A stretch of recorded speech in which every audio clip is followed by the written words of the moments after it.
real, aunque digas con la cabeza que no. Bueno, buenos días. Quería empezar, si me permiten, recordando que hoy hace 10 años que sufrimos el mayor ataque terrorista en este país. Hoy es un día para honrar la memoria de las 122 víctimas mortales, para acompañar a sus familiares y para reconocer el esfuerzo que han tenido que hacer los miles de afectados por ese terrible atentado de los trenes de Madrid, para recuperar sus vidas a lo largo de estos 10 años. Fue un momento en el que la ciudadanía supo estar a la altura para apoyar a estas familias. La inmensa mayoría de los españoles supieron estar a la altura, salvo los de siempre, que 10 años después siguen faltándole el respeto a las víctimas con teoría de conspiraciones y un tanto paranoicas. Haría bien el Gobierno de España cerrar definitivamente ese capítulo vergonzoso en el que la derecha española le faltó el respeto a las víctimas del 11M. Por tanto, hoy es un día para estar con sus familias y para honrar ese recuerdo. En el pleno del jueves, la principal iniciativa que va a ir es la que se discute en primer lugar, es el recurso de inconstitucionalidad que la Asamblea de Extremadura, con toda probabilidad, aprobará el próximo jueves. Un recurso de inconstitucionalidad contra la reforma de la administración local. Será el segundo que apruebe la Asamblea de Extremadura en este periodo y el segundo de su historia, de sus 30 años de historia. Este será el segundo recurso de inconstitucionalidad que plantee a una ley del Gobierno de España. El primero, recordarán ustedes, que fue a uno de los reales decretos leyes del Gobierno de Rajoy en el año 2012, porque no estábamos de acuerdo con cómo regulaba el comercio y cómo nos quitaba el impuesto a las grandes eléctricas, a la ecotasa. El del próximo jueves es un recurso de inconstitucionalidad por varios motivos. El principal de ellos porque vulnera la autonomía local. Los ayuntamientos no son administraciones a las que se les pueda despojar de la autonomía. En segundo lugar, porque produce un gran trasvase de los servicios públicos municipales de los ayuntamientos hacia la privatización. Al quitarle las competencias de los servicios públicos a los ayuntamientos y llevarlos a las diputaciones, lo que está haciendo con ello es generando grandes bolsas para la privatización de los servicios públicos. Y en tercer lugar, es necesario poner un recurso de inconstitucionalidad porque vulnera el Estatuto de Autonomía y, por tanto, le está quitando las competencias que la Comunidad Autónoma de Extremadura tiene respecto a la autonomía local en asuntos tales como segregación, fusión, absorción de municipios y otros tantos artículos del título cuarto de nuestro Estatuto de Autonomía que los vulnera la ley. Llevamos también a este pleno la conclusión de la Comisión sobre Caja Badajoz. El dictamen ha sido aprobado por unanimidad. Nosotros creemos que los grupos parlamentarios han hecho un trabajo importante respecto a esta comisión y sobre todo han hecho un esfuerzo importante para acabar con un dictamen aprobado por todos los grupos políticos de la Cámara por unanimidad. Y en este dictamen se recoge fundamentalmente la responsabilidad de la pérdida patrimonial que haya podido sufrir la entidad, fundamentalmente en el Banco de España y aquellas entidades que han tenido la obligación o la posibilidad de auditarlas. Se recomienda establecer una comisión de expertos de la universidad para valorar cómo ha evolucionado el patrimonio de la Caja, y si de ese estudio se determinara que aunque sucesivamente ha ido recuperando participación tanto en Caja 3 como en Ibercaja Banco hubiera deterioro patrimonial, pues pudieran establecerse las acciones necesarias para recuperar para la Fundación Caja Badajoz. Saben ustedes que Caja Badajoz desapareció y ahora es la Fundación Caja Badajoz, que es la encargada de tener las acciones en Ibercaja Banco de la antigua Caja Badajoz y también es la titular de la obra social de la antigua Caja de Badajoz. Recuperar para la Fundación Caja Badajoz pues ese patrimonio que pudiera haberse devaluado. Llevamos dos propuestas de impulso, una de ellas para que la Junta de Extremadura asuma con presupuesto propio la subsidiación de intereses de las viviendas de protección oficial. Saben ustedes que el Gobierno de España, en el verano pasado, en el verano del 2013, hizo un decreto para quitar las ayudas a la VPO, pero no a las ayudas que fuera a conceder en el futuro, sino que lo hizo con carácter retroactivo, y todas las ayudas que se recibían, que son más de 8.000 los afectados en Extremadura, 8.000 familias, les quitó con carácter retroactivo la subsidiación de intereses que tenía concedida. Ya hubo un pronunciamiento de la Asamblea de Extremadura contrario a esa actitud del Gobierno de Rajoy, y ahora lo que traemos es una iniciativa para exigir a la Junta de Extremadura que con presupuesto de la Junta de Extremadura asuma el pago de esa subsidiación de intereses que Rajoy le había quitado. Es decir, vamos a intentar que los ciudadanos de Extremadura no vuelvan a sufrir los recortes de Monago y de Rajoy en cuanto a la subsidiación de los intereses de la VPO. Y llevamos también una iniciativa para modificar la ley de farmacia, porque las entidades locales menores no tienen establecimientos de farmacia en su territorio. Tienen que ir a la entidad matriz, donde está situada la oficina de farmacia, y aquí en Extremadura hay entidades locales menores muy numerosas en población o muy distantes del ayuntamiento matriz en el que se sitúan las oficinas de farmacia. Y llevamos una iniciativa para que se pueda producir la cobertura en estas entidades locales menores de las oficinas de farmacias. Hay además proyectos de gente joven, emprendedora, que estarían dispuestos a poner en marcha este tipo de iniciativas. Y por último, llevamos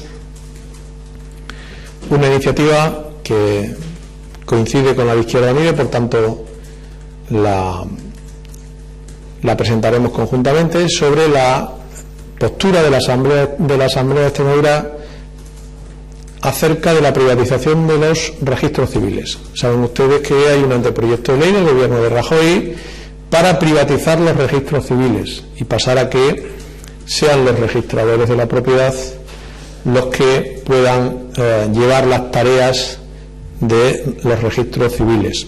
Eso, en primer lugar, supone una privatización de un servicio público que jamás debería estar en manos privadas. Y, en segundo lugar, supone dilapidar o regalarle a los registros de la propiedad privada 130 millones de euros que ha costado la digitalización y la modernización de los registros civiles en este país. Por tanto, vamos a exigir que el Gobierno de Rajoy dé marcha atrás en su anteproyecto de ley que tiene como misión privatizar los registros civiles. Y hay una segunda propuesta de pronunciamiento firmada por todos los grupos parlamentarios de la oposición, evidentemente. Los del Gobierno, el grupo parlamentario que apoya al Gobierno ni está ni se le espera, porque no está en el recurso de inconstitucionalidad, no está en los registros civiles y no está en esta segunda propuesta de pronunciamiento, que es instándole al Gobierno del Ayuntamiento de Cáceres para que atienda las reivindicaciones de los ciudadanos que en este momento están protestando por la ubicación de una gasolinera. Eso será lo que dará de sí las iniciativas que hemos presentado para pleno, y en el turno de preguntas al Gobierno, el Grupo Parlamentario Socialista preguntará sobre el paro en el mes de febrero. Saben ustedes que, aunque descendió el número de desempleados, bajó considerablemente el empleo en la región, porque había disminuido muy considerablemente la afiliación a la Seguridad Social. En segundo lugar, preguntaremos por si piensa la Junta de Extremadura cambiar los libros de texto en aplicación de la LOMCE, lo cual supondría para las familias un enorme trastorno económico en el próximo mes de septiembre. Y por último, preguntaremos qué ha hecho la Junta de Extremadura para que la central nuclear de Almaraz cambiara su fórmula societaria, porque está obligada por ley, y fuera una persona jurídica.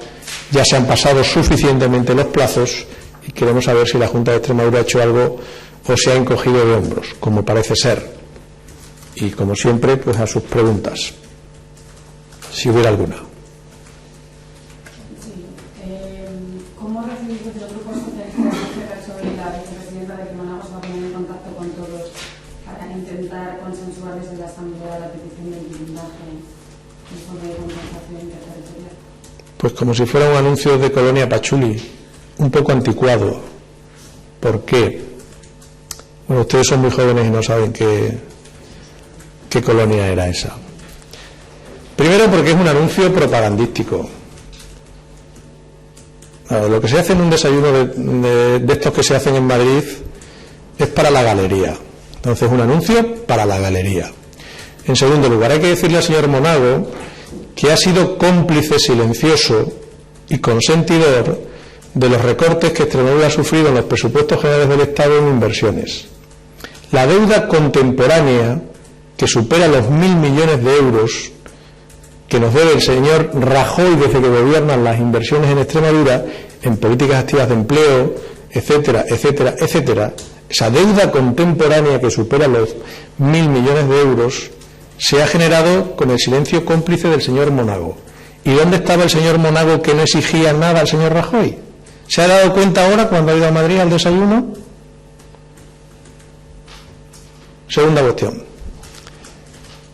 Como el señor Monago está perdiendo la batalla del sistema de la reforma, de la nueva negociación de la financiación autonómica, se saca conejos de la chistera. Hace año y medio el señor Monago abrió la caja de los truenos pidiendo que se modificara el sistema de financiación autonómica. Como lo ha hecho francamente mal para los intereses generales de Extremadura, ahora el problema es que tiene que buscar otras propuestas para distraernos de los problemas reales de Extremadura, que son 160.000 parados, recortes en sanidad, en educación y todo lo que ustedes conocen, que es la situación dramática que viven los ciudadanos de Extremadura. Para no hablar de 160.000 parados, ahora se saca el 1% de los fondos de compensación interterritorial. Igual que se sacó el 25% para la agricultura. Otra ocurrencia. Y mañana se sacará una tercera. Y la pregunta es, ¿no sería más razonable que el señor Monago, en lugar de plantear las ocurrencias en los platós de televisión, viniera a la Asamblea a hablar de los problemas reales de los extremeños y a establecer una posición conjunta de los grupos parlamentarios de la región para la financiación autonómica? ¿No sería más razonable? Igual que hubiera sido razonable que el señor Monago hubiera respetado a la comisión que se creó en esta Asamblea sobre deuda histórica y hubiera llevado a la comisión mixta de transferencia, con presencia de los grupos parlamentarios, una posición unánime de los grupos de esta Asamblea. Es decir, todos estos ejemplos que le pongo es para poner de manifiesto que los anuncios de consenso que hace el señor Monago en los platós de televisión luego no se plasman en nada, jamás se plasman en nada en acuerdos políticos en la Asamblea. Y este es una nueva ocurrencia para vender Colonia Pachuli, que ya está muy pasada de moda. Ya conocemos al publicista del señor Monago, y esto no entra más que dentro de la campaña de marketing y publicidad para el señor Monago. Pero para Extremadura esto no es nada importante, porque el señor Monago no defiende a Extremadura, defiende la imagen del señor Monago. Y nosotros estamos hartos y cansados de que con dinero público se defienda la imagen del señor Monago y cada día Extremadura esté en peor situación frente a otras comunidades del Estado o frente a esa negociación de la financiación autonómica. ¿Alguna cuestión más? Sí, queremos dar por otro asunto. La consejera y el consejero de Agricultura han anunciado que si Traxatec no da marcha atrás, lo despido, romperían relaciones con la empresa. Que romperían relaciones para darle las tareas que hace Traxa y Traxatec a las empresas privadas. Pues muy bonito. Si rompen relaciones y le regalan los servicios que hoy presta Traxa y Traxatec a las empresas privadas estarán encantadas. Lo que la consejera tiene que hacer y el consejero de Agricultura es asumir que no le tienen que quitar las tareas a Traxatec, sino lo que tienen que exigirle es que no despida a los trabajadores y a las trabajadoras de Traxatec. No vaya a ser que lo que esté pensando el gobierno de Monago sea utilizar el ERE de Traxatec para privatizar las funciones que antes hacía Traxatec y pasárselo a las empresas privadas, y algunas a lo mejor estáis ya pensando en alguna empresa cercana o amiga, como le gusta al Partido Popular. Nuestra exigencia al gobierno de Monago es que lo que tiene que hacer es mantener con Traxatec todos los programas de sanidad animal que antes había en esta comunidad, no privatizar ninguno de ellos y, en segundo lugar, exigirle a su ministro y a su gobierno que pare los despidos, porque aquí los únicos que pueden parar los despidos de Traxatec son el señor Monago y el señor Rajoy, que son clientes y dueños de la empresa Traxatec. ¿Alguna cuestión más? Pues muchísimas gracias.